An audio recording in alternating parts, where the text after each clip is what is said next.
of Toledo City Council. I'm only the third female in history to be president of Toledo City Council, by the way. And today is Women's Equality Day. I'm excited to be here with some of my friends behind me to talk about a summit we have coming up. I'm going to kick it over to my good friend Rebecca Facey, our Toledo prosecutor.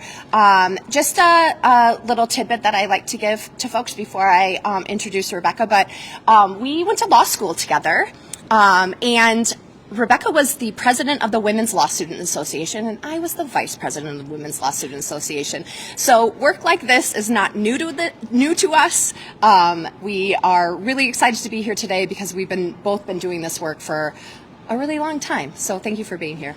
Rebecca, take it away. Thank you so much, President Hartman. Thank you all for being here today. I am Rebecca Facey, Chief Prosecutor for the City of Toledo. Fun fact, first female Chief Prosecutor for the City of Toledo. And thank you for celebrating Women's Equality Day with us. We are here this morning thrilled to announce the city's first annual Breaking the Cycle of Violence Summit, which will be held right here at Imagination Station on October 1st of this year. Toledo will kick off Domestic Violence Awareness Month with a full day of programming geared toward both professionals and youth to focus on the prevention of violence in relationships. Physical and sexual abuse affect 1 in 3 women in their lifetime, but this is not solely a woman's issue. And while 1 in 3 women will personally experience these forms of violence, the impact of these assaults and the resulting trauma creates a ripple effect that is felt by everyone in our community. As a prosecutor, I can tell you that violence in the home is a major contributing factor to all levels of involvement in the criminal court system, in addition to substance abuse, as well as poor performance in school.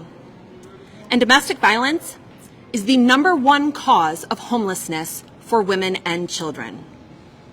So when we talk about housing instability, mental health, education, addiction, and public safety, we need to be talking about gender-based violence, which is exactly what this summit aims to do. The Breaking the Cycle of Violence Summit will bring folks together from all walks of life to tackle the issue of gender-based violence, not as a woman's issue, but as a community issue that we are all responsible for responding to. The planning for this event has been a collaborative effort, and the people involved are a reflection of one of the things that Toledo does best, by bringing together the most talented and passionate professionals to work toward the common good. I would like to thank our planning professionals, our planning partners from Bethany House, the University of Toledo Medical Center, the Lucas County Juvenile Court, Toledo Public Schools, Bowling Green State University, Mercy St. Bees, the Toledo Police Department, and of course, MONSE, the Mayor's Office on Neighborhood Safety and Engagement. Malcolm Cunningham, we thank you for being here and for your continued support. The City of Toledo is committed to ending violence in our community, and the Breaking the Cycles of Violence Summit is one of many strategies in which Toledo is addressing root causes and systemic responses to gender-based violence. We owe it to ourselves and each other to show up and do this work. So please, everyone watching, go to the City of Toledo's website and register for the summit today. That is at toledo.oh.gov, and you can search Breaking the Cycles. Together, we can create a more just and peaceful Toledo, not just for men or women, but for all of us. Thank you so much, and I'd now like to invite Malcolm Cunningham.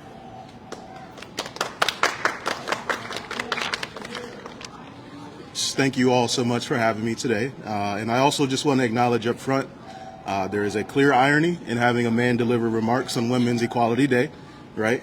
So I want to thank you both. I want to thank all of you for allowing me this space today, and I also want to commit to keeping my remarks brief. I and nearly, I would say probably every man in this community would not be before you today without so many women in my life, whether in the spirit or the physical form.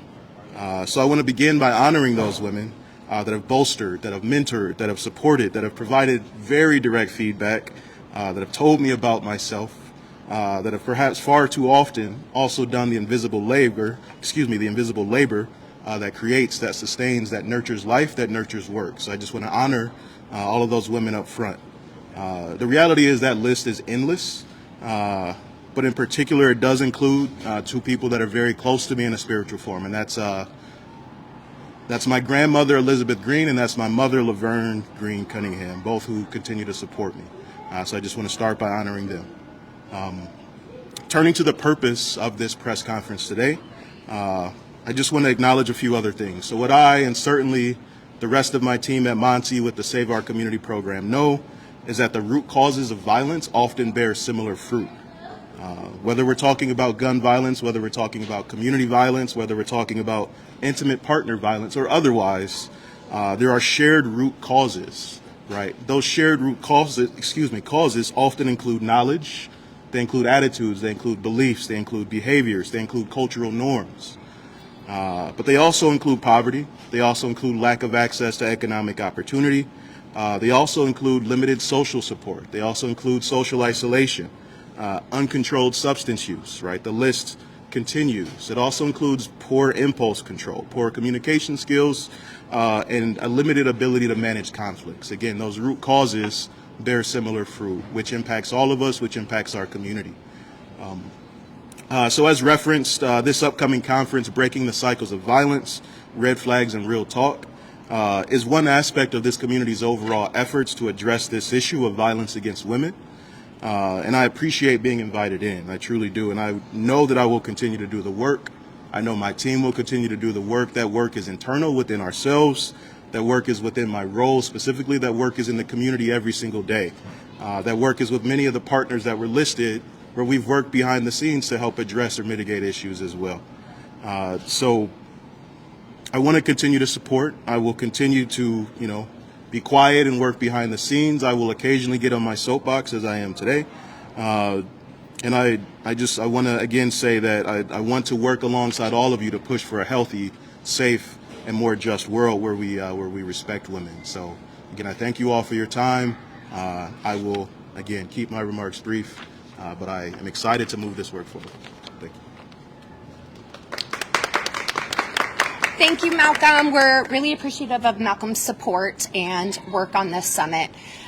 Breaking the cycle of violence is very important to us in the city of Toledo, and especially to myself. I'm a survivor of domestic violence and sexual assault myself from when I was a teenager, and so I think that when we have this summit, if we can just help one woman from going through what I went through, I think that this would be an incredible success. I want to thank also, we have some other guests up here. Our assistant prosecutor, Jimmy Jones, is up here. Monica, one of our domestic violence prosecutors, is with us as well. Councilwoman Dr. Brittany Jones is here supportive, and Councilman George Saranto is here just off camera to let the ladies have a little bit of a platform. Thank you, George. So we'll take some questions one-on-one if you'd like. Thank you for being here.